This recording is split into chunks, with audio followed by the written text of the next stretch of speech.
Nous avons quitté Cheyenne et son rodéo.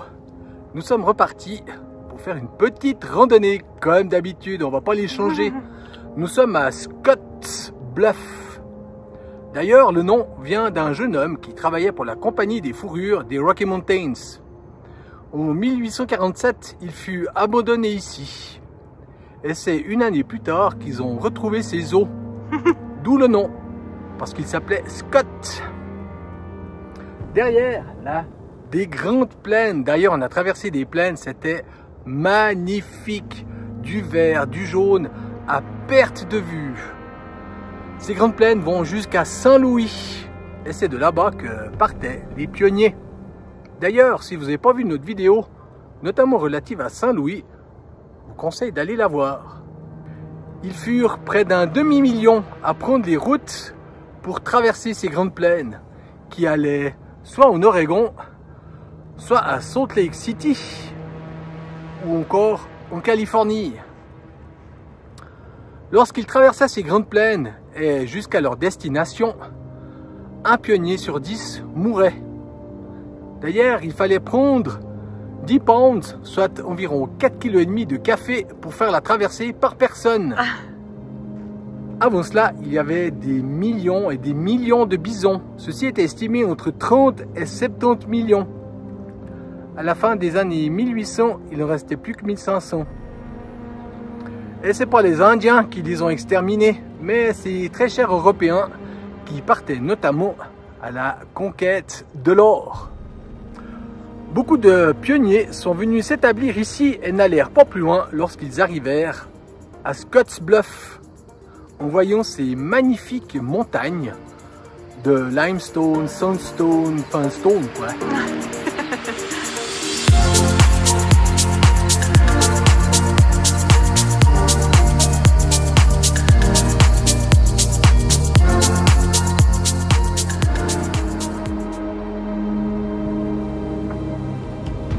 Et ça grimpe.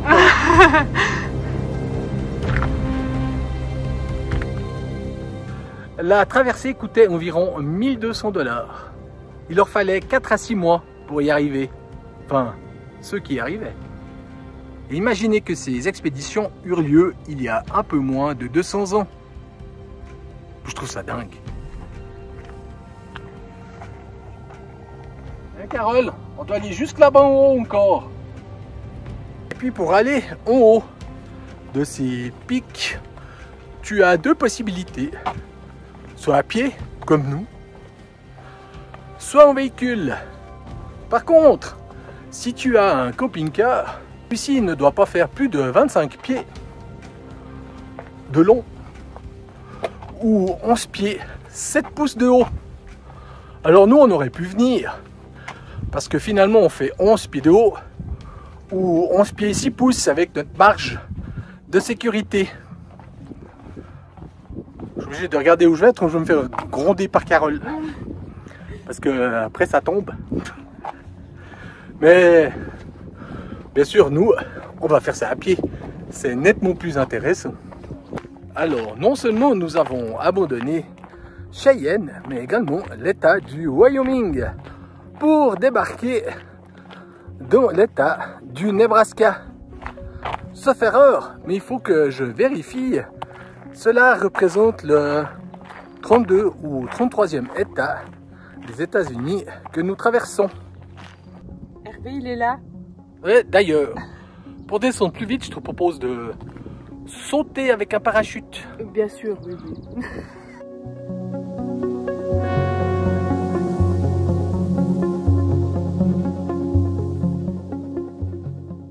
Nous avons quitté Scotts Bluff et parcourons depuis dizaines et des dizaines et des dizaines de miles une plaine où il n'y a que des champs de maïs, des champs de blé, des champs de tournesol, des champs de rien. C'est incroyable. Alors on s'ennuie pas trop? Non, ça va. Et puis cela fait également un petit moment qu'on cherche un endroit pour s'arrêter pour manger. Eh ben, il n'y en a pas. Il n'y a même pas de station-service, il n'y a pas de rest area comme cela s'appelle ici. Il n'y a rien. tu peux même pas, il n'y a même pas de chemin dans lequel tu peux t'engouffrer pour t'arrêter, car celui-ci mène soit à une maison, soit à une ferme, soit à une usine. Alors enfin, nous avons pu trouver un endroit où nous avons pu nous sustenter. Alors on n'a pas filmé, hein, parce qu'il n'y avait absolument rien à voir. C'était un arrêt au bord de la route. Par contre, ici les paysages sont, ils sont plus magnifiques les uns que les autres. C'est la véritable immensité de ce pays. Nous vous mettons une petite image Google Maps afin de vous montrer que les champs ne sont pas forcément tous carrés ici. La particularité, encore une, c'est que le Nebraska est partagé en deux au niveau de son fuseau horaire. Ce matin, lorsque nous avons préparé notre itinéraire et mis en route les GPS, ils n'indiquaient pas la même heure d'arrivée. Il y avait une heure de décalage, on n'y comprenait rien du tout. Enfin, on n'a rien compris un petit moment.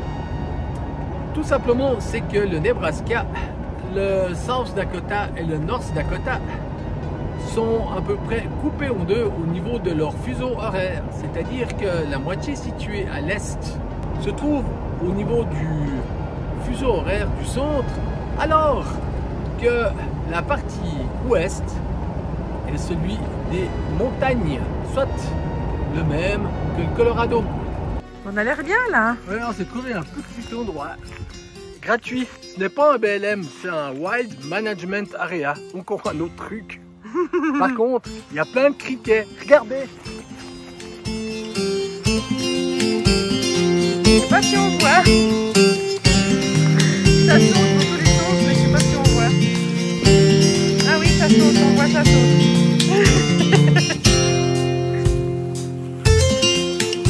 Des criquets. Ouais, je voulais, en fait, je voulais finir. Je sais pas non. Alors,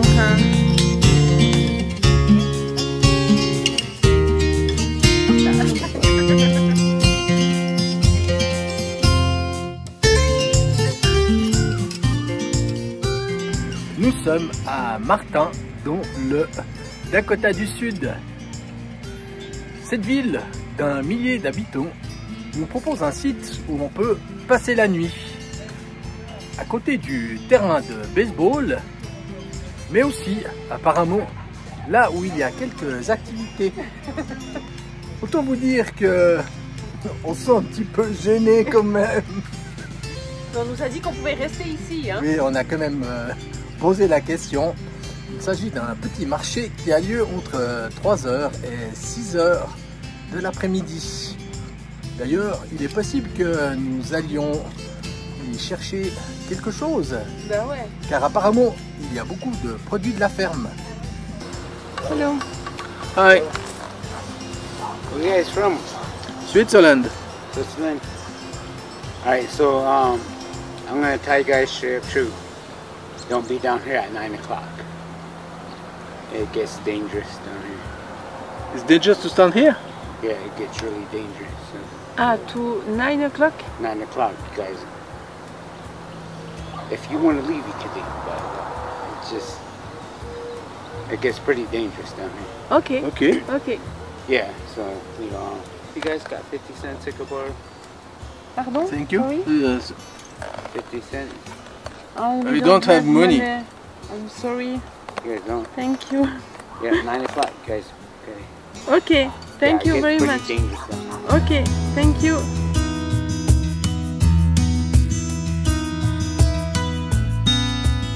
Enfin, nous sommes toujours à Martin. Salut Martin. Voilà, on a passé toute l'après-midi ici à côté du terrain de sport. Il est 19h, presque 19h30. Et un monsieur un peu épris par la boisson nous a dit vous allez rester ici pour la nuit? On leur a dit oui. Non, il ne faut pas rester ici pour la nuit, c'est trop dangereux, ce n'est pas sécurisé, ce n'est pas safe. Il nous a bien entendu demander un petit peu d'argent, on a dit qu'on n'avait pas d'argent. Du coup, ça nous a foutu le doute. Donc nous quittons Martin, une petite ville de 1000 habitants. Et on va aller se poser ailleurs.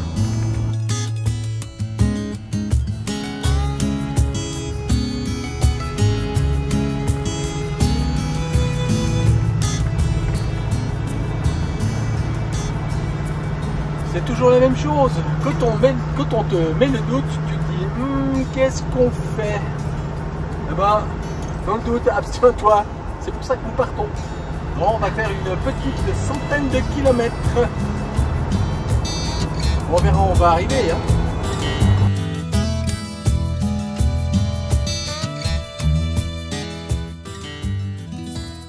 Voilà, nous venons d'arriver à Kadoka.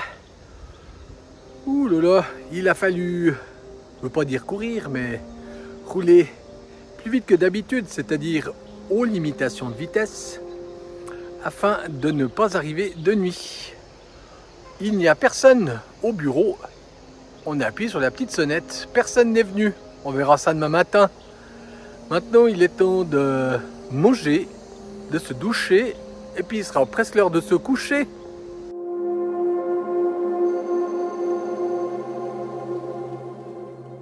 Nous avons quitté ce matin le camping où nous sommes arrivés tardivement hier soir. Eh ben, autant hier soir que ce matin, on n'a vu personne à l'office. Donc nous avons laissé 20 $ sur la table ou dans le guichet. Ouais, c'est ça, à l'entrée du bureau.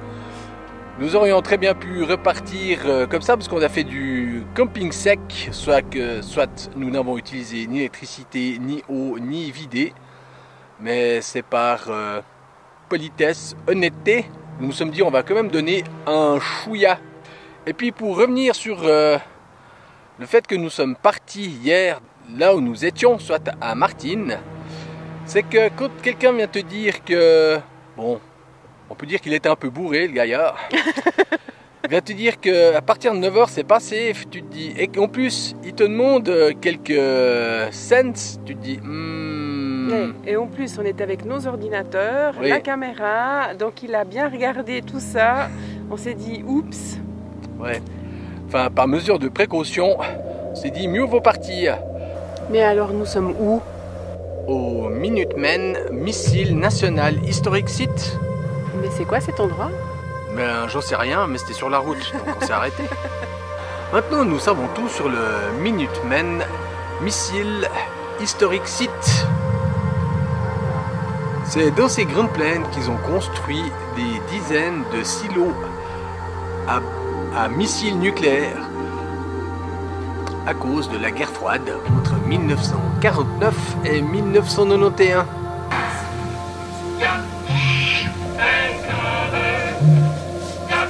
Avant 1949, seuls les États-Unis possédaient la bombe atomique. Mais dès 1949, les Soviétiques s'y sont mis aussi. Ce qui bien sûr a fait craindre au monde une fin terrible. D'ailleurs en Suisse, pendant des années, on a construit des abris de protection civile qu'on devait entretenir. Nous avons donc appris plein de choses sur ces bombes thermonucléaires. Heureusement, à partir de 1991, autant les États-Unis que l'Union soviétique, qui est devenue la Russie depuis, se sont engagés à détruire tous ces silos. Il y en avait 450 dans le coin.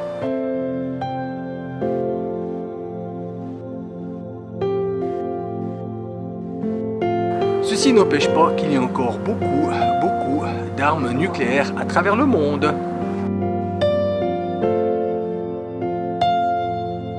Si je vous chante tam tadam, tadadam, non, comment ça va déjà? Vas-y.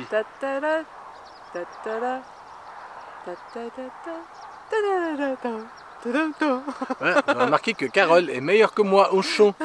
Donc si vous avez reconnu l'air, ça ressemble un petit peu à la petite maison dans la prairie.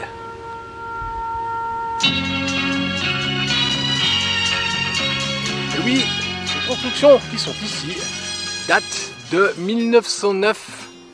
Elles ont été construites par Alice et Ed Brown qui sont venus s'établir ici justement en 1909. Et ces maisons sont telles quelles qu'à l'époque. Elles ont simplement été restaurées dans les années 60.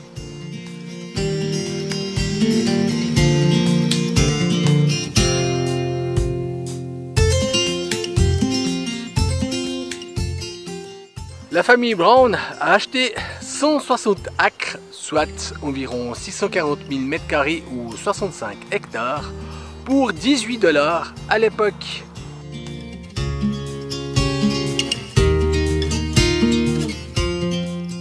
La vente des terrains s'est ouverte à partir de 1862, soit au moment où l'acte de propriété a été proclamé par le Congrès, ce qui permettait aux migrants de pouvoir acheter du terrain qui précédemment était sur les réserves indiennes.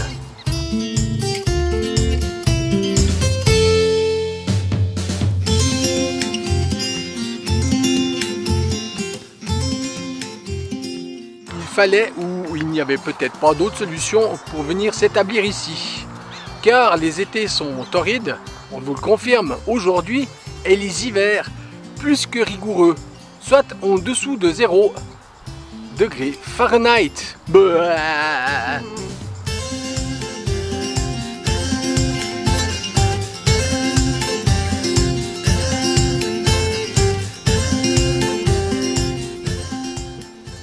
Moi j'ai comme l'impression que quelqu'un s'est amusé avec le sable et l'eau sur la plage, et puis il a fait comme ça, puis ça coulait. Puis ça faisait des montagnes de sable qui ressemblaient vachement à ça. En tout cas, quand j'étais petit, c'est ce que je faisais. Même plus tard d'ailleurs. Cela s'appelle une des 12 plaies d'Égypte. Regardez les ravages qu'un grasshopper ou une sauterelle ou un criquet peut faire. Hein? Il bouge pas. Non mais... Attention, 1, Non, non. 2, 3. Non.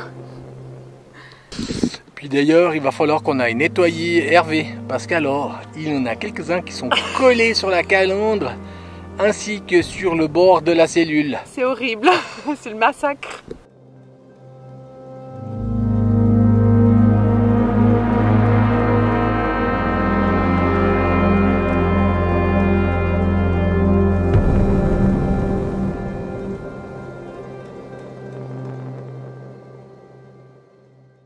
Hey, t'as fait fondre le goudron hier que t'en es arrivé. Ah là là, on a dû changer nos plans. Et oui, il est pas 9 h qu'il fait déjà plus de 30 degrés. Bon, certainement que vous aurez deviné au vu de ces magnifiques montagnes que nous sommes dans les Badlands.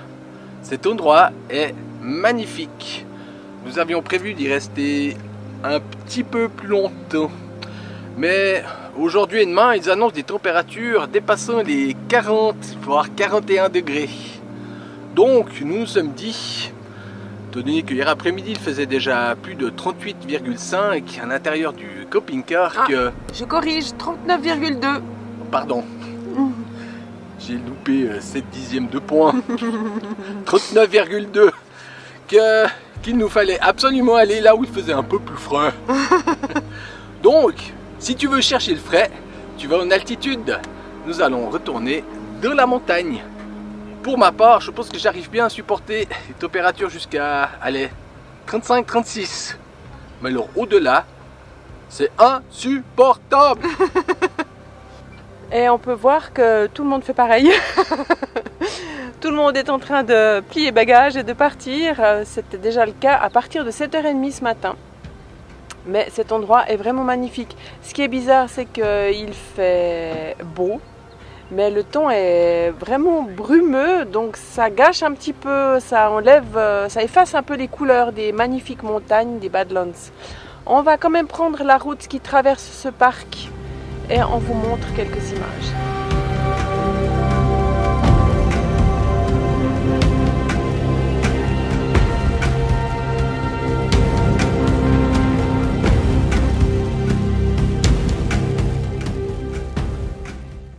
Ça a quand même un petit air des Dolomites en Italie, non? Vous trouvez pas?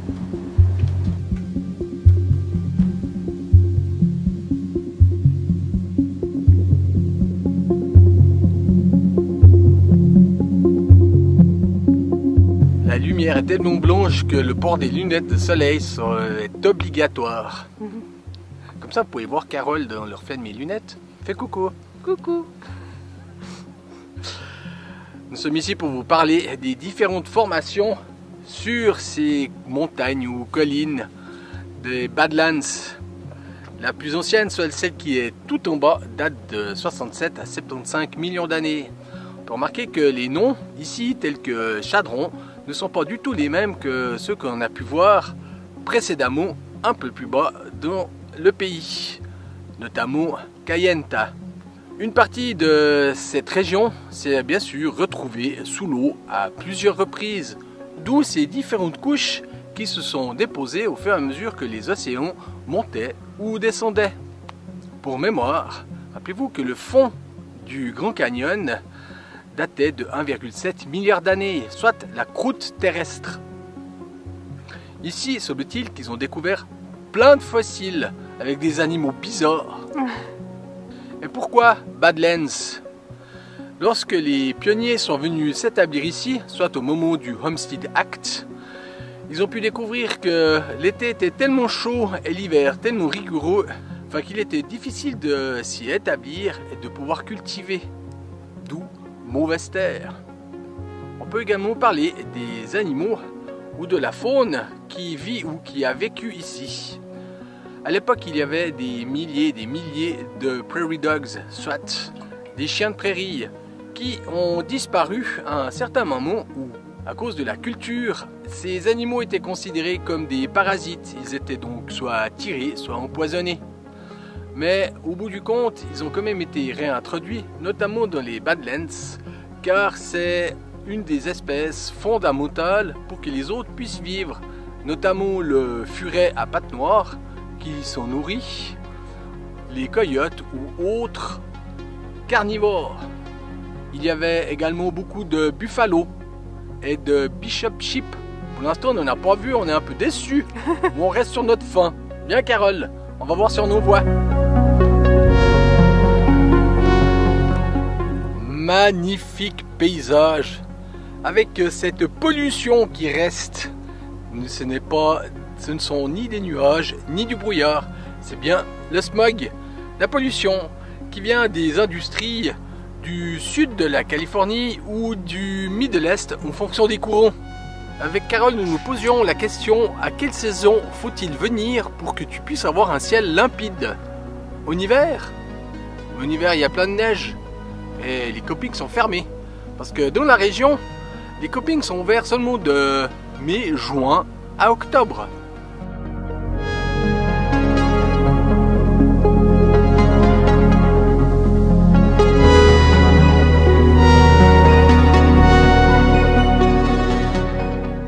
On avait prévu de se mettre là où vous voyez maintenant l'image, mais il fait beaucoup trop chaud. Alors il y a des courageux. Est-ce que c'est juste pour le pique-nique de midi? Je ne sais pas. Moi je pense que la génératrice doit tourner 24 heures sur 24, ou en tout cas, allez, 18 sur 24, afin que la clim puisse fonctionner. Nous nous dirigeons vers Rapid City, une grande ville, pour faire quelques courses. Puis vite, hein. Puis vite, parce qu'il est Rapid City, hein. Allez.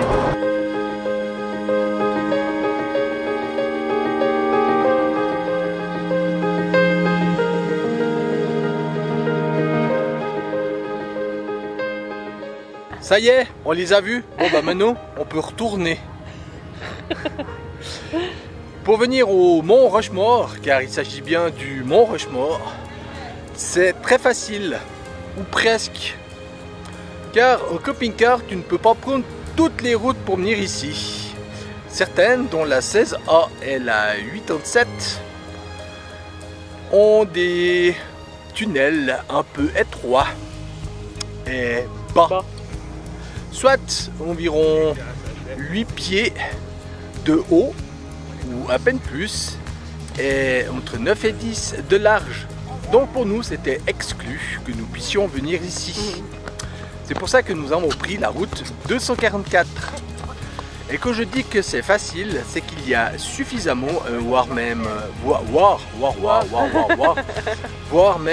beaucoup de parking mais il faut quand même venir assez tôt. Nous sommes ici avant 9 h. Et puis un petit quiz. Quels sont les 4 présidents que l'on voit sous son Mont Rushmore? Allez, dans le désordre: Jefferson, Roosevelt, Lincoln et George Washington. Allez, faites votre choix.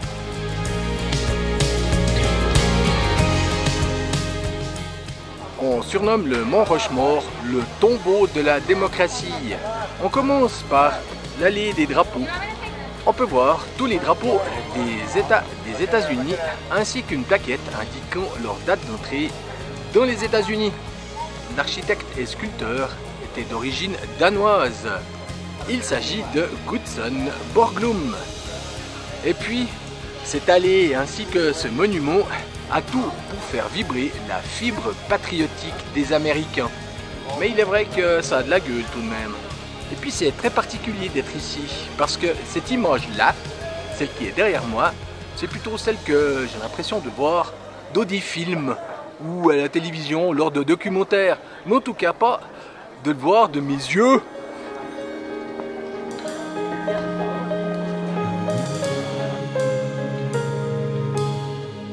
Et pourquoi ces 4 présidents? Ce sont quand même des présidents importants pour les États-Unis. Si l'on va de gauche à droite, en commençant par George Washington, qui fut le premier président des États-Unis. Ensuite, bien plus tard, vint Jefferson, le deuxième. Mais c'est lui qui a écrit la déclaration d'indépendance du 4 juillet 1776. Vous pourrez avoir plein d'informations là-dessus si vous regardez notre vidéo sur Philadelphie, que vous voyez en haut, à suivi. Non pas dans l'ordre chronologique, mais dans l'ordre des sculptures. Theodore Roosevelt. Ce fut le président qui entra dans le XXe siècle. Et avec lui, l'ère industrielle et le monde des affaires. Il fit construire le canal de Panama notamment. Et le tout dernier, Abraham Lincoln. On peut dire que c'est pas forcément lui qui a eu la présidence la plus facile, car celle-ci était pendant la guerre civile. Par ailleurs, il fut assassiné. Mais oui, c'est une tradition aux États-Unis. Peu de temps après sa réélection en 1865, il y eut plus de 400 ouvriers qui travaillèrent sur ce chantier, qui, je le rappelle, dura entre 1927 et 1941. Normalement, Borglum dit que celui-ci devait durer 5 ans, lorsque l'idée vint par un historien de l'État, Don Robinson, afin que les gens viennent visiter les Black Hills. Et bon, on peut voir aujourd'hui que ça fonctionne vachement bien, parce qu'il y en a du monde. Ce projet devait donc durer, selon Borglum, 5 ans, et ne coûtait que, entre guillemets, 500 000 $. Mais finalement, il dura bien plus longtemps, soit 14 ans. Il aurait pu être plus court, mais il fut retardé à cause des discussions politiques, de budget, etc.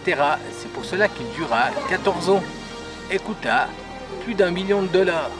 Pour la sculpture de cette montagne, car oui, il s'agit quand même de sculpter une montagne, et on peut voir que les perspectives sont vachement bien faites. Borglum construisit des maquettes et prit des moyens afin de reporter à l'échelle 1/12 sur la montagne. Moi je trouve que c'est vachement bien réussi.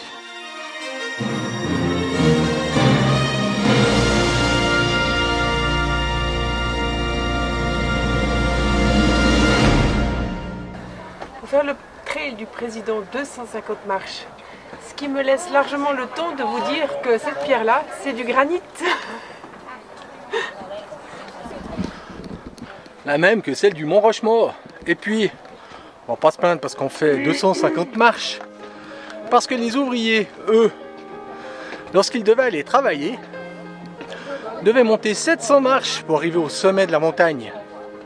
Et puis cela tous les jours, dès 7h30, jusqu'à ce que le soleil se couche, ou presque.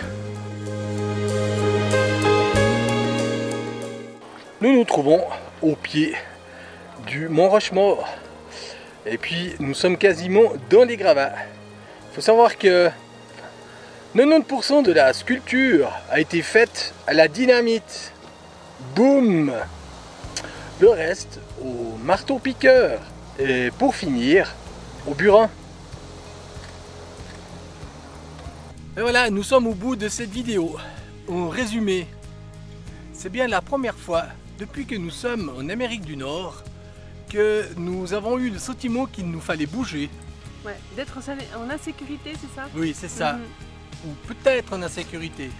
On a bougé, tout s'est bien passé et on ne saura jamais si... On a bien fait ou pas? Ah bah si, on a bien fait dans tous les cas. Et puis, lorsque nous avons préparé notre voyage ou périple road trip en Amérique du Nord, eh bien jamais, oh jamais, nous n'aurions douté que nous viendrions dans le Nebraska et encore moins le sud du Dakota. Non. Ou le Dakota du Sud plutôt. Eh ben c'est fait. Et c'était magnifique.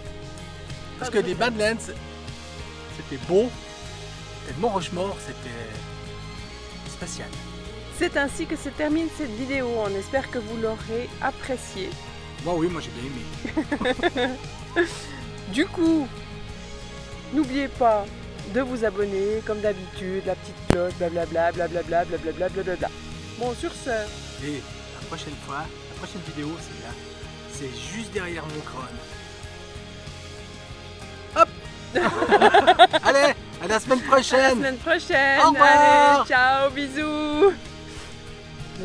C'est 3 notes, non 5 notes, hein, j'ai dit 5 notes, oui. 1977 ou 1977. Là ça tourne, hop.